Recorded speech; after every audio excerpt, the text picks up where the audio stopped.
Известный российский актер и телеведущий Михаил Ефремов заболел. Заболел казанской женской волейбольной командой «Динамо». Сегодня заслуженный артист России приехал в столицу Татарстана поддержать наших девушек в игре против московских одноклубниц в матче Лиги чемпионов.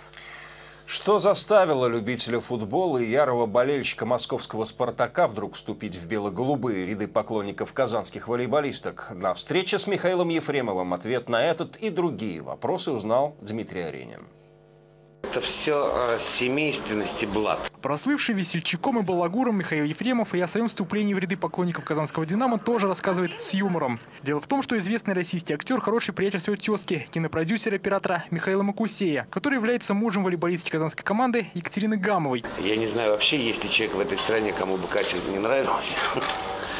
На волейбольный фанатский выезд Михаил Ефремов отправился впервые. Болеть будет только с трибуны. В раздевалку или на пустую сходить не собирается. Кто же меня пустит-то девушкам? Волейболом Михаил Ефремов заразился недавно. Вообще же он страстный поклонник футбола и московского «Спартака». В курсе тренерских изменений в казанском «Рубине». Смена тренера – это всегда интересно. Я как спартаковский болельщик уж точно могу сказать, потому что у нас менялось столько тренеров. У вас вы хоть своего позвали сейчас. Он вдумчивый человек, я думаю. Вообще же в Казани москвич Михаил Ефремов – частый гость. Тут бывают и театральные дела, и случается заезжать к знакомым. Все национальные блюда уже перепробовал и сувенирами запасся. В Казань приятно всегда приезжать. Я же сам с Волги. Я же, как бы у меня прадедушка, основатель чувашского алфавита и письменности.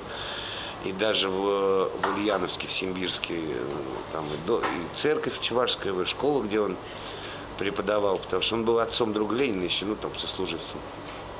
Так что я тоже с Волги.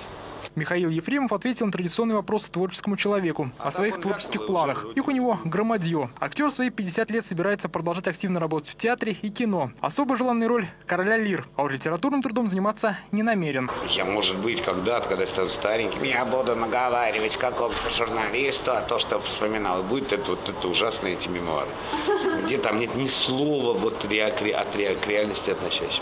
В своем плотном рабочем графике Михаил Ефремов планирует и в будущем находить возможности и заезжать на важные игры казанского «Динамо». От игры своего нового пристрастия актер ждет победы, а как ее отметить, пока еще не решил. Ну, как-нибудь придумаем. Дмитрий Аренин, Ленар Хузахмедов, столица.